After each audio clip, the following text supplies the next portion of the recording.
Indian রেলের মাধ্যমে RPF অর্থাৎ রেলওয়ে প্রোটেকশন ফোর্সে খুব শীঘ্রই নিয়োগের বিজ্ঞপ্তি অফিসিয়ালভাবে প্রকাশ করা হবে। আরপিএফ অর্থাৎ রেলওয়ে প্রোটেকশন ফোর্স এ নিয়োগের জন্য কী কী এলিজিবিলিটি ক্রাইটেরিয়া থাকা প্রয়োজন সে সম্পর্কিত বিষয় আজকে জানব। আর এই নোটিশটা হচ্ছে government of India ministry of রেলওয়েসের তরফ থেকে প্রকাশ করা হয়েছে। আর এটা প্রকাশ করা হয়েছে 2/1/2024 তারিখে। তো এই নোটিশের সত্যতা এখনও পর্যন্ত যাচাই করা হয়নি। এই নোটিশ অনুযায়ী আরপিএফ হওয়ার জন্য কী কী এলিজিবিলিটি ক্রাইটেরিয়া থাকা প্রয়োজন সেটা এই ভিডিওর মাধ্যমে আজকে জানব।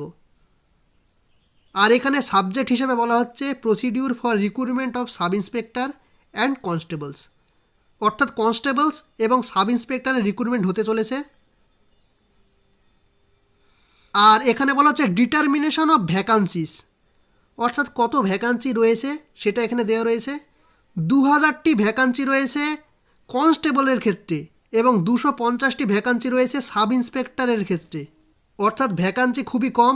আর 6 বছর পর রেলে ভ্যাকান্সি বের হচ্ছে আরপিএফের, অর্থাৎ 2018 সালে আরপিএফের ফুল নোটিফিকেশন বের হয়েছিল আর এটা 2024 সালে বের হচ্ছে, অর্থাৎ প্রায় 6 বছর পর এত কম ভ্যাকান্সিতে নোটিশ বের হচ্ছে। তো এটা সত্যি দুর্ভাগ্যজনক। আর এখানে বলা হচ্ছে 10% vacancy shall be reserve for ex serviceman, অর্থাৎ যারা এক্স সার্ভিসম্যান তাদের 10% রিজার্ভেশন দেওয়া হয়েছে, 15% রিজার্ভেশন দেওয়া হয়েছে ওম্যানদের ক্ষেত্রে। আর এখানে রিক্রুটমেন্ট প্রসেস দেওয়া রয়েছে যে ফেজ 1, ফেজ 2 এবং ফেজ 3-র মাধ্যমে রিক্রুটমেন্ট প্রক্রিয়া সম্পন্ন করা হবে। তো ফেজ 1 হবে কম্পিউটার বেস টেস্ট, এরপর হবে পিইটি অর্থাৎ ফিজিক্যাল এফিসিয়েন্সি টেস্ট এবং পিএমটি অর্থাৎ ফিজিক্যাল মেজারমেন্ট টেস্ট। আর ফেজ 3 হবে ডকুমেন্ট ভেরিফিকেশন। আর সবথেকে গুরুত্বপূর্ণ বিষয় হচ্ছে এলিজিবিলিটি অফ ক্যান্ডিডেটস।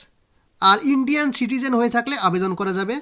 আর এখানে এডুকেশন কোয়ালিফিকেশন দেওয়া রয়েছে যে সাব ইন্সপেক্টরের ক্ষেত্রে গ্রাজুয়েশন পাস হয়ে থাকতে হবে এবং বয়স থাকতে হবে 20 থেকে 25 বছরের মধ্যে, তাহলেই সাব ইন্সপেক্টরের ক্ষেত্রে আবেদন করা যাবে। আর কনস্টেবলের ক্ষেত্রে মাধ্যমিক পাস হয়ে থাকতে হবে এবং বয়স হতে হবে 18 থেকে 25 বছরের মধ্যে, তাহলেই আবেদন করা যাবে কনস্টেবলের ক্ষেত্রে। তো 6 বছর পর আরপিএফের ভ্যাকান্সি বের হচ্ছে এবং এখানে এজ রিল্যাক্সেশনও দেওয়া হচ্ছে না। তো এটাও খুব দুর্ভাগ্যজনক বিষয়। আর এসসি এসটিদের ক্ষেত্রে 5 বছরের ছাড় দেওয়া হবে আপার এজ লিমিটে এবং যারা ওবিসি আছে তাদের ক্ষেত্রে 3 বছরের ছাড় দেওয়া হবে আপার এজ লিমিটে, সেটা এখানে দেওয়া রয়েছে। আর কোন কোন ক্যাটাগরির ক্ষেত্রে ছাড় দেওয়া হবে সেটা এখানে দেওয়া রয়েছে, সেটা সকলে ভালো করে দেখে নেবে। আর এখানে ফিজিক্যাল মেজারমেন্ট দেওয়া রয়েছে। ইউআর ওবিসিদের ক্ষেত্রে মেল ক্যান্ডিডেটদের হাইট হতে হবে 165 সেমি এবং ফিমেল ক্যান্ডিডেটদের হাইট হতে হবে 157 সেমি। আর মেল ক্যান্ডিডেটদের চেস্ট হতে হবে 80 সেমি এবং সেটা 5 সেমি ফুলানোর দক্ষতা থাকতে হবে। আর এসসি এসটির ক্ষেত্রেও মেল ক্যান্ডিডেটদের হাইট হতে হবে 160 সেমি এবং ফিমেল ক্যান্ডিডেটদের হাইট হতে হবে 152 সেমি। আর এসসি এসটি মেল ক্যান্ডিডেটদের ক্ষেত্রে চেস্ট হতে হবে 76.2 সেমি এবং 5 সেমি ফোলানোর দক্ষতা থাকতে হবে। আর এই সমস্ত ক্যাটাগরির যারা ক্যান্ডিডেট সেই সমস্ত মেল ক্যান্ডিডেটদের হাইট হতে হবে 163 সেমি এবং ফিমেল ক্যান্ডিডেটদের হাইট হতে হবে 155 সেমি।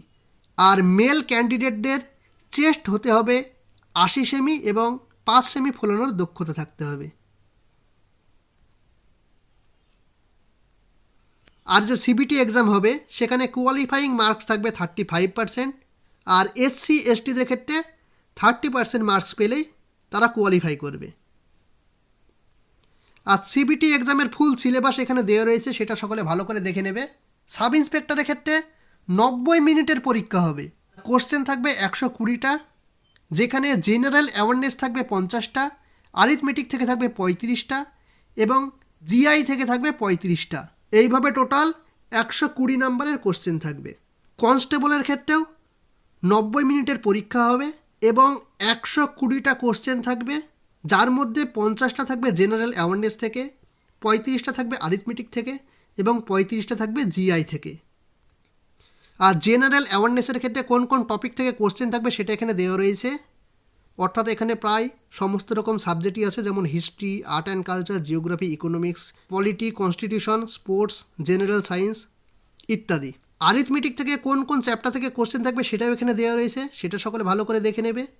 প্রফিট অ্যান্ড লস থেকে থাকবে, ডিসকাউন্ট থেকে থাকবে, মেনসুরেশন থেকে থাকবে, টাইম অ্যান্ড ডিস্টেন্স থেকে থাকবে, নাম্বার সিস্টেম থেকে থাকবে, ডেসিমাল অ্যান্ড ফ্র্যাকশন থেকে থাকবে, অ্যাভারেজ থেকে থাকবে, পার্সেন্টেজ থেকে থাকবে, ইত্যাদি বিষয় থেকে থাকবে এখানে দেওয়া রয়েছে, সেটা সকলে ভালো করে দেখে নেবে। জেনারেল ইন্টেলিজেন্স অ্যান্ড রিজনিং থেকে কোন কোন টপিক থেকে কোশ্চেন থাকবে সেটাও এখানে দেওয়া রয়েছে, সেটাও সকলে ভালো করে দেখে নেবে। ভিজুয়াল মেমোরি থেকে থাকবে, নন ভার্বাল সিরিজ থাকবে, কোডিং ডিকোডিং থাকবে, আরিথমেটিক নাম্বার সিরিজ থাকবে, আরিথমেটিক্যাল রিজনিং থাকবে, ডিসিশন মেকিং থাকবে, ইত্যাদি এই সমস্ত বিষয় থাকবে, সেটা সকলে ভালো করে দেখে নেবে।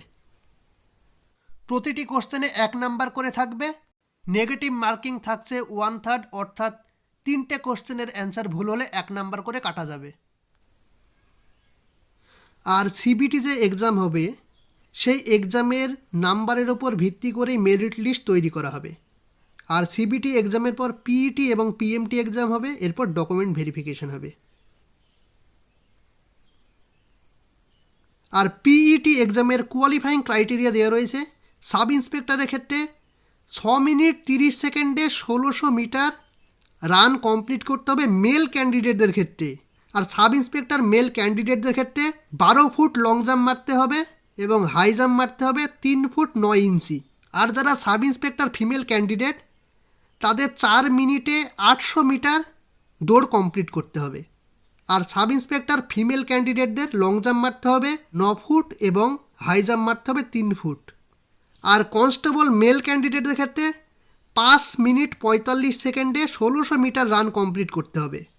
আর কনস্টেবল মেল ক্যান্ডিডেটদের ক্ষেত্রে 14 ফুট লং জাম্প মারতে হবে এবং 4 ফুট হাই জাম্প মারতে হবে। আর কনস্টেবল ফিমেল ক্যান্ডিডেটদের ক্ষেত্রে 3 মিনিট 40 সেকেন্ডে 800 মিটার রান কমপ্লিট করতে হবে।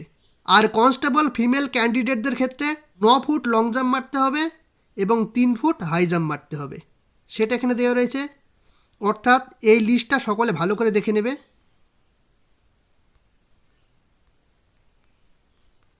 তো এটাই ছিল আজকের আপডেট। আর ভিডিওটি ভালো লেগে থাকলে লাইক, কমেন্ট, শেয়ার এবং চ্যানেলটি অবশ্যই সাবস্ক্রাইব করে দিয়ে পাশে থাকা বেল আইকনে প্রেস করে রাখবেন এই রকম নিত্য নতুন আপডেট পাওয়ার জন্য। ভিডিওটি পুরোটা দেখার জন্য ধন্যবাদ।